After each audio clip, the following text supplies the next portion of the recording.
Hello and good day, adventurers. Today we are going to be talking about a really cool VR dungeon crawling game idea I had a long time ago, and I thought I would just share it with you guys. Who knows, maybe a developer sees the video and decides to make the game. That would be really cool, but you never know, and so I just thought I'd talk about it. Some things I want to get out of the way is I love VR. I think VR is an amazing platform for gaming, extremely unique. I wish more people would take the chance to buy the equipment. They don't need the expensive equipment. I've been playing with a MetaQuest, which was a cheap, I think, cheap compared to the others. It was a $300 headset, so it was about as expensive as a gaming system could be. Um, and so I did have some problems with mine. I do recommend that you fully check out your headset when you get it. One thing that I ran into that you could run into as well is that one of the lenses might not have been made correctly. So if you're getting blurry vision in one of the lenses and you can't fix it with the in-game settings, definitely mention it to the support team for whatever system that you got it for. I was able to take video footage with my phone through the lens of the blurry images to send to them, and they accepted it, and they had me return the headset, and they got me a brand new one really fast. And so I don't want to discourage people from trying it. I just want people to know that if you do run into issues, definitely contact the right people, and you will get the problem solved most likely. But without further ado, let's talk about this really cool video game idea I have. Um, Essentially, it is a game that could be made in VR. It could be made as a normal video game, a normal first-person or third-person game. But essentially, you could call it something like Dungeon Escape. I don't know, it's a working title. And I picture this game being primarily VR, but if people want to, you can make it for a normal flat audience. So the game could start with either you going into a dungeon or waking up in one. If going into one, you could use this moment for a tutorial to teach the player how to play till you knock them out and have them wake up deep in the dungeon, or just have them wake up deep in the dungeon and take the tutorial from there. Have them find a simple weapon, explain how the game works, unless we did this earlier, then set them free on this random generated dungeon. I've always found this idea appealing. Cause growing up, I always wanted to be talking about a game with a friend and never have anything line up except for crucial things like story. I just got so sick of games that have the simple, everyone knows the basics like loot this and kill that, this is just how you should do it, that kind of crap. I just got really sick of that kind of gameplay. I got really sick of that kind of experience with games. And I thought it would be really cool if the game was completely randomly generated, so that way there was no perfect way to figure out how to play it, no perfect way to figure out where to go, use this item, and so on and so forth. It'd be 100% randomized, and no one would have the same stuff. I thought that would be a really cool idea. Inside this dungeon, I feel the most common enemies would either be zombies or skeletons. Zombies would be slow, like in the Walking Dead Saints and Sinners VR game. If you are a fellow VR gamer, you might know about that game and know what I'm talking about. You're able to grab them, cut them to pieces, and end them with a headshot or a decapitation. The skeletons would be a little faster, armed with broken weapons and armor, and would need a little more skill, but not much.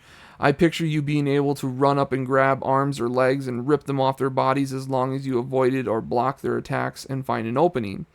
You would have to block or dodge their attacks and shatter them.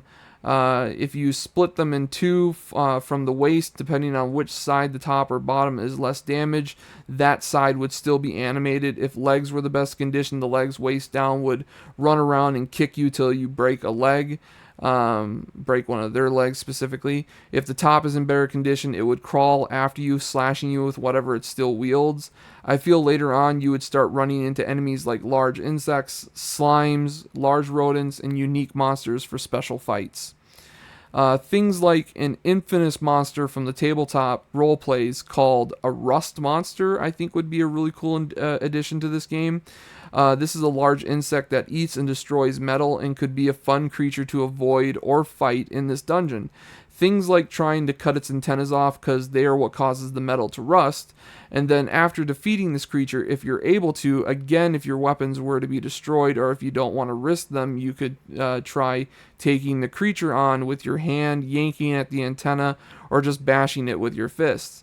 You could then try to harvest the monster for food or parts, chitin for armor, and internals for food. Maybe you can use the antenna to rust enemies' metal or metal that's in the dungeon. Now that brings me to destroying the dungeon, and that I believe should be very much possible. The dungeon dressings should be destroyable for either parts to build or repair your stuff, or start fires, or just to find clues or hidden items or paths.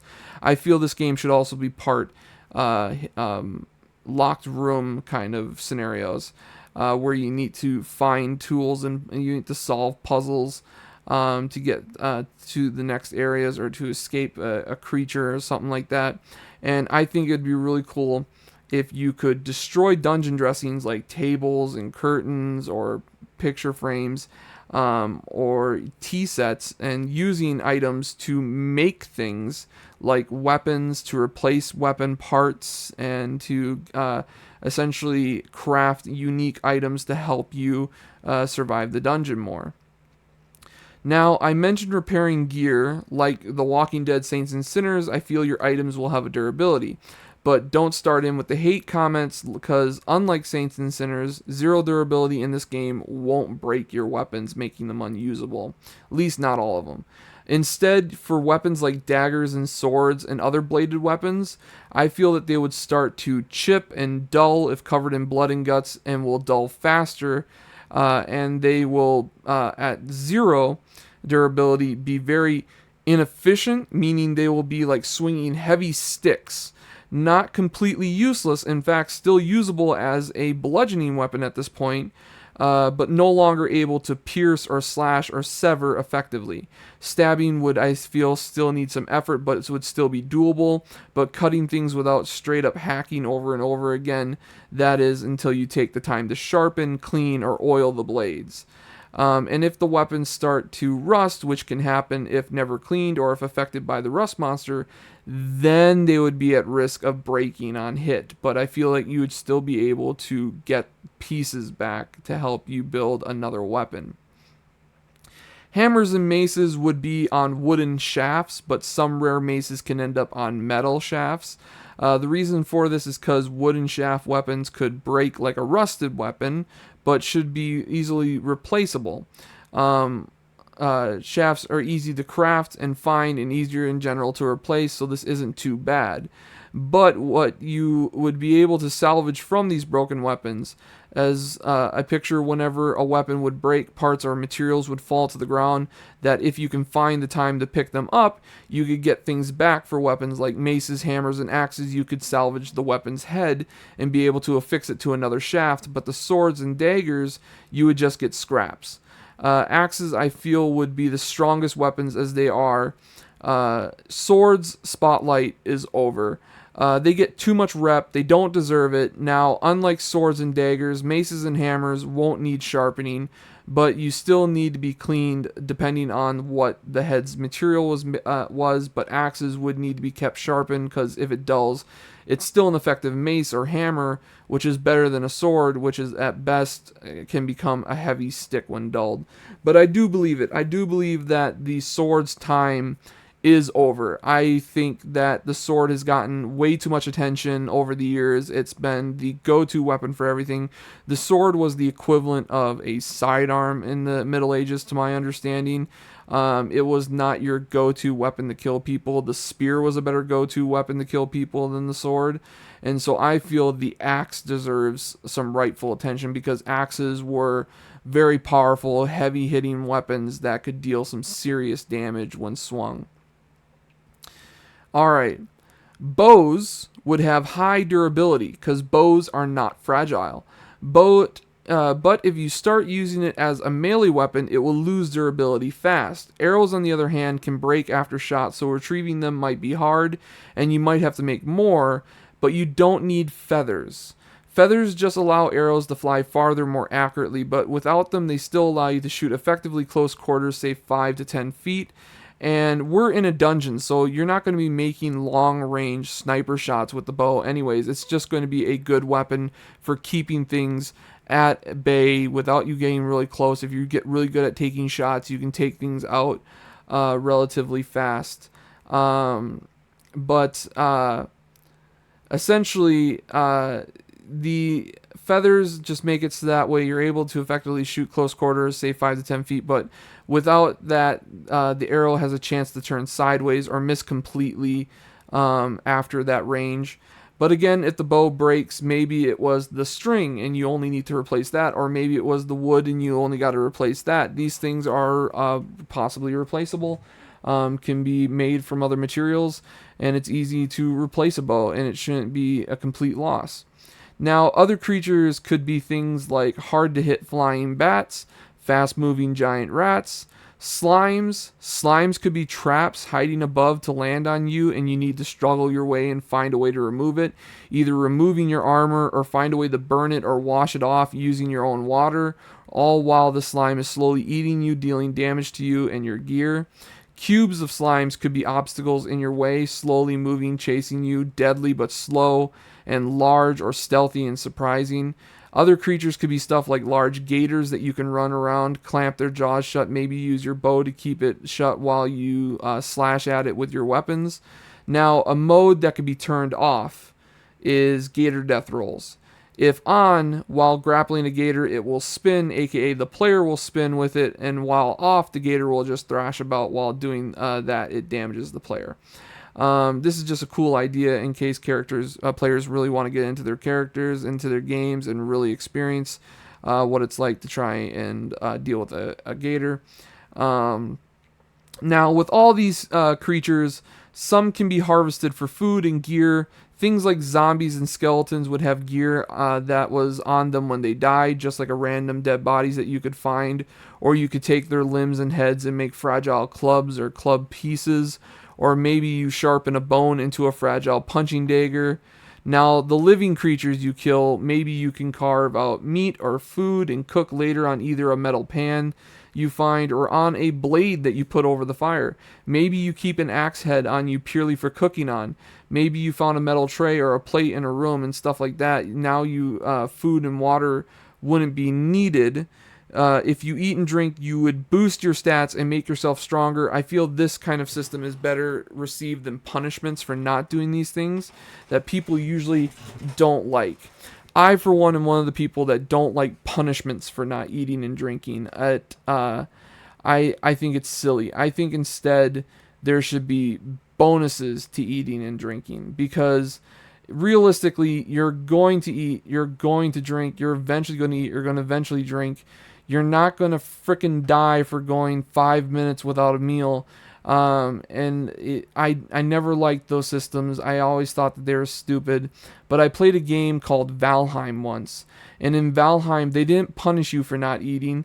They rewarded you for eating.